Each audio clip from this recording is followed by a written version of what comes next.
Hello, everyone. Welcome to 3 o'clock with SOC. Thank you for being with us. Give me just a second to get people on the Spanish interpretation line that need it. Buenas tardes. Muchísimas gracias por estar aquí en 3 en punto con SOC. Como siempre, ustedes pueden escuchar en español a través de una llamada de conferencia. Y el número que hay que marcar aparece aquí en la pantalla. Es 646-749-3122. Y la contraseña para entrar es 779-328-221. I'm Gabe Charles. I'm the program manager here at SOC. Really excited to be here with you to share some information about the election tomorrow and just help you get to know the candidates once again. I am also just wanting to remind you all that you can access these videos after we have them live on our Facebook page and our YouTube page. So don't worry if you aren't able to be here with us at 3 o'clock on the dot when we have this live, because they'll always remain on our Facebook page and our YouTube page. I would also love to know who's here with us. So if you are watching right now, please give us a thumbs up, give us a heart, give us a hello, anything to let us know that you're there. We love to know who's watching. And we love any kind of engagement throughout the time as well. I will be here, of course, to answer any questions pertaining to the election tomorrow and anything else you all may need. I see Stacy's there. Hey, Stacy, so glad to see you.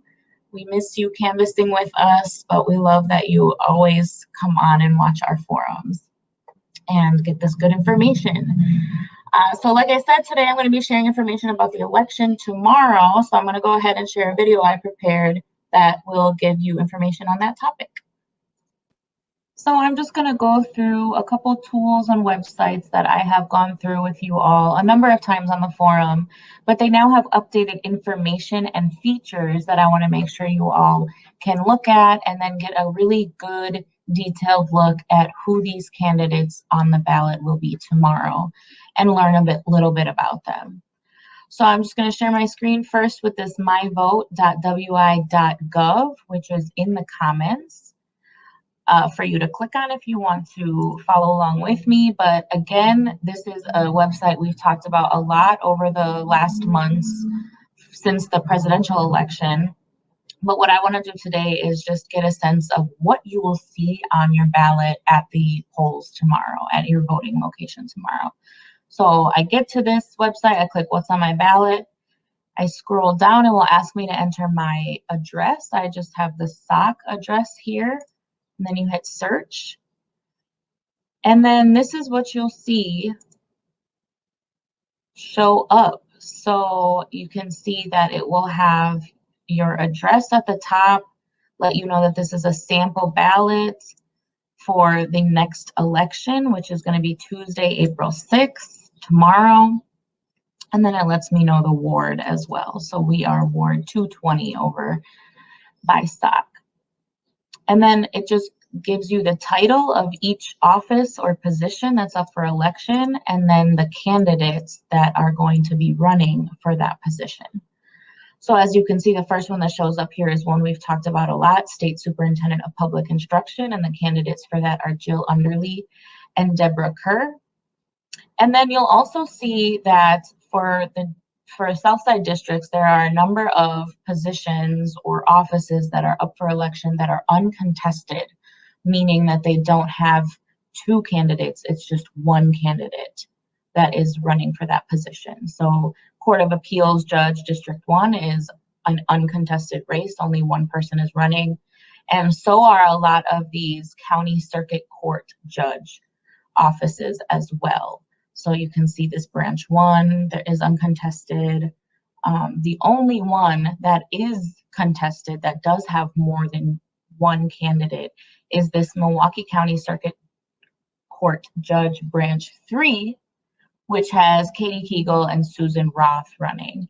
So we'll investigate that a little bit further. Let's take note of this Branch 3 Circuit Court position so we can look into who those two candidates are on the Vote 411 website that gives a little bit more detail about those candidates.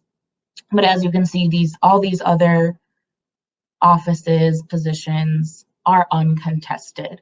But, it doesn't mean that it's not important to get to know who those candidates are, because they are going to be representing you. But it just means that you don't have to choose between two candidates in this case. So even for our MPS School District Board member for District 6, previously held by Tony Baez, Chela Garcia is running uncontested. So you'll see her name on there as Marcela Garcia, and you will only see her name because it's uncontested. So let's take note then. We have the State Superintendent of Public Instruction that has two candidates, and then we have this Circuit Court Judge Branch 3 that is contested. So let's pop on over to vote411.org that I've talked about on the forum as well, to get more detailed information to help us make a decision on who we would want to vote for, or who you would want to vote for in your own, based on your own values and what you think those positions should hold. So you can click find out what's on your ballot. And again, this link is in the comments.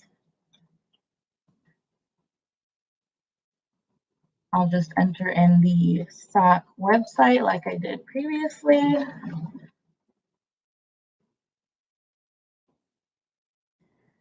And then we'll be able to get some more detailed info. So it takes me here, and then it asks me what language I want to see, and then I can hit go to my races. And all of the same offices or positions will show up here that were on the myvote.wi.gov. But you can click on them now to get more information about that office. So we had said that it was the Superintendent of Public Instruction that was contested, and then the Circuit Court Branch 3. And you can see that even though I didn't click Spanish, they're showing up in Spanish, which is great for any Spanish speakers out there. So let's click this just to get a sense of what this position is. So at the top here, it will describe what the position is and what different responsibilities they'll have. So for the Milwaukee County Circuit Court Judge, it says the Wisconsin Circuit Courts are the main trial courts for civil and criminal cases in the Wisconsin court system. They also hear cases appealed from municipal courts, or there's a lower court that's like for ordinance violations or traffic violations and things like that. And then it goes on to say at least one circuit court judge serves in each of the state's 72 counties. Milwaukee County has 47 circuit court branches, and each one has their own circuit court judge.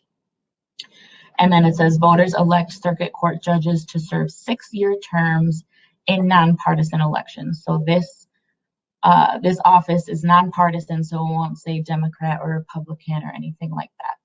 It will say NP, as you can see, for both of them. So we have two candidates here, Katie Kegel and Susan Roth. You can see their campaign information, a little bit about them, and then you'll see a number of questions that the League of Women Voters has asked of each candidate. So to start, we have, what have you learned from your professional and community experience that will assist you in working with people from diverse personal, economic, and social backgrounds who will come before your court? So you can read that response. There's also a question that asks, what might the circuit court do to address the disproportionate rate of incarceration of minorities? And I know that's a huge, huge topic for a lot of people, something that a lot of people care about. So you'll definitely want to see where each candidate stands on that. Why don't we read that? So Katie Kegel says, addressing the racial disparities in our justice system is one of my top priorities as a judge. Research is clear that people of color have disproportionately bad outcomes at all stages of the criminal justice system. We must do things differently. I support efforts like alternatives to incarceration, such as deferred prosecution agreements and treatment courts, reducing or eliminating cash bail, and reduced rates of revocation or going back to jail. We also must strengthen our reentry resources to reduce recidivism. And then we have Susan Roth responding to the same question about the disproportionate rate of incarceration for minorities in Milwaukee. She says, as a criminal defense attorney in Milwaukee County, I have seen firsthand and fought against the mass incarceration of minorities. In my role as an advocate, I am able to create a personal, professional relationship with my clients and get to know them beyond the vacuum that is a criminal charge. As a judge, remembering many years of experience as an advocate, as well as asking appropriate and pointed questions of the parties before me, will aid in my ability to make fair sentencing decisions. And then the last question that they each had was, are there reforms you would or would not support? And if so, what are they? And I'll go ahead and read these two just because we have some time. Katie Kegel says, I support reforms that eliminate racial and economic disparities in our justice system. I oppose reforms that will contribute to it. Calls for increased mandatory minimum sentences and reclassifying some misdemeanors as felonies contributes to mass incarceration. Maintaining the status quo in our courts is both dangerous and unacceptable. Now more than ever, the community is crying out for bold change. I am running to help bring change and make our courts work better for all of us. Then we have Susan Roth responding to the same question. As a judge, my role is to follow the law and not bring partisan or personal preferences into my work. I will remain committed to this stance during my tenure on the bench. While I do have my personal preferences, that is the work of the state legislature and the governor. I will respect any reforms they make based on the will of the people. So again, this is Circuit Court Branch 3. This is the only contested circuit court position on the ballot. And then let's go back to the other contested race for Southside districts, which is the superintendent of public instruction. Again, at the top here, you'll see a description of the position, which says the state superintendent of public instruction supervises the state's public schools. Voters elect the state superintendent of public instruction to serve a 4-year term. There is no term limit. And then again, you can see the two candidates, Deborah Kerr and Jill Underly, some information about them, and then different questions. So the first one is, what in your professional and community background qualifies you for this office? How will your experience assist you in working with people from diverse backgrounds? And I'll just read this one. Deborah Kerr says, I have dedicated the last 40 years of my life to education. I am uniquely prepared and qualified to lead Wisconsin's Department of Public Instruction in these unprecedented times. My passion for serving children in all education sectors, public, private, charter, parochial, and university adjunct facility has prepared me well. I have always worked in culturally diverse communities in my role as teacher, principal, and superintendent for the last 20 years. Then we have Jill Underly saying, I am 100% unabashedly pro-public schools and against the privatization of education in Wisconsin and nationally. I am the only candidate currently leading a school district through this pandemic, and I bring experiences across the entire landscape of public education. Principal, teacher, union leader, DPI senior administrator, and at UW in student affairs with first generation students. It takes a diverse set of voices around the table to advance ideas and facilitate change for the better. And then just to get an idea of the other questions that were asked that you all can look at on your own, we have, how have you demonstrated nimbleness in responding to unforeseen crises in the past? How would you use this experience to respond to the COVID-19 pandemic and its implications? We have another one that asks, how will you reduce racial disparities in educational opportunities and outcomes in pre-K to 12th grade education throughout Wisconsin? We also have a question asking, how will you ensure there is equitable public education funding given the competition for funding in the next biennial budget cycle. And then the last question is, using your influence and authority, how would you collaborate with other groups to set curriculum priorities? Please also describe your priorities if they include civics education.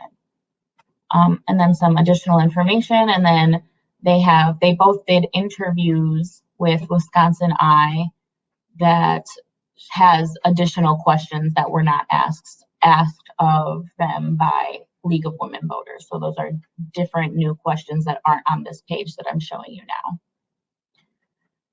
So that is your voter's guide via vote411.org. Again, that is in the comments for you all if you want to take a look on your own. They are really, really great tools for you all to use. And there's additional different features and tools that you can use within those websites that I didn't go over now, but you can explore that on your own time.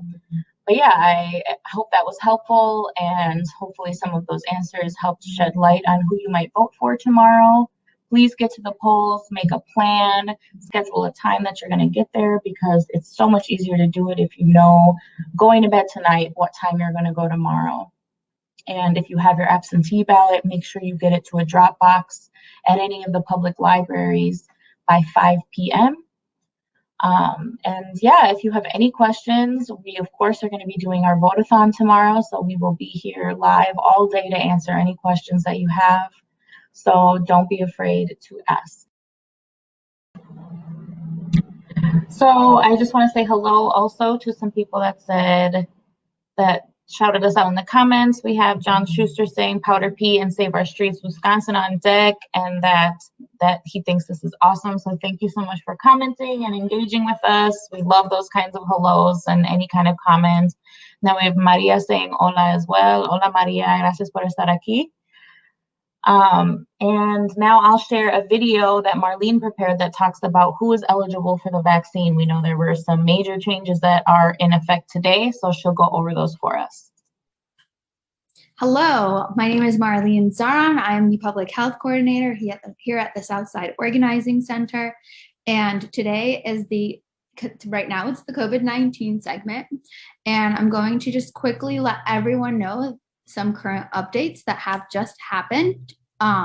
So as of today, according to the Department of Health Services, everyone ages 16 and older is now eligible to receive their COVID-19 vaccine. We will put the article for that in the comments section for you guys, so you can read up on it. And if you are going to register for the COVID-19 vaccine, you can go to the link that we're about to put in the comments. It is vaccinate.wisconsin.gov. For help with registering for an appointment or other vaccine registry assistance, you can go ahead and call toll-free at 1-844-684-1064. All individuals that are 16 and 17 years old must have a parent or guardian's consent before getting their COVID-19 vaccine. Vaccines are provided free of charge, and thousands of vaccines are currently available daily for you all to utilize. So that is my current COVID-19 vaccine update for you guys for today. I hope you have a good rest of your day. I got my second vaccine on Friday of the Mañana vaccine, and I really hope that anyone that is eligible and feels safe enough to do it, It's going to help us all get back to normal as soon as possible. And again, all of that information is in the comment section for you all. And please always reach out to SOC if you have any questions, any doubts, any concerns. We are very thankful to have relationships with different physicians and clinics that can give us information that can answer any questions or concerns that you may have. So definitely reach out to us. And I do want to announce something exciting for us at SOC as well, that we are celebrating our year anniversary of having 3 o'clock with SOC. We've been doing this daily on the weekdays since the beginning of the pandemic in early April 2020. We're now in early April 2021. It's been a year of lots of information sharing, lots of learning, lots of grief as well. And we just want to celebrate that we're all still here together, still fighting through this pandemic together. So please feel free to join us this Friday, April 9th at 3 p.m. at our usual 3 o'clock with SOC, but we are welcoming people to just join us in the celebration, be on the comments with us, engaging and celebrating alongside of us. So the link to register for that is in the comments, and also the link to the Facebook events that we made for this celebration is in the comments as well, or will be shortly. So we're very excited about that, and we want to celebrate with all of you and thank you for your dedication and your time over this last year. And finally, I just want to shout out who's going to be coming on for the rest of the week. We've got some great guests. We'll have our celebration on Friday that will feature some different guests that we've had over the last year. We're also going to have someone from the Department of Health Services on, so you'll definitely want to tune in for the rest of the week at 3 p.m. And as always, I'm just going to check quick to make sure there were no other hellos or shout outs or questions. But yes, we will be here at 3 o'clock every day this week as usual. We look forward to seeing you. And I will leave you with a video promoting our survey that we ask all of you to do for feedback. Have a great rest of the day, everyone, and we'll be back with you tomorrow. Has this live forum been informative and useful to you? What part of the forum could be improved or changed to make it better? Please take a quick survey that's located in the comments section so that we can keep 3 o'clock with SOC going for residents. Thank you for tuning in.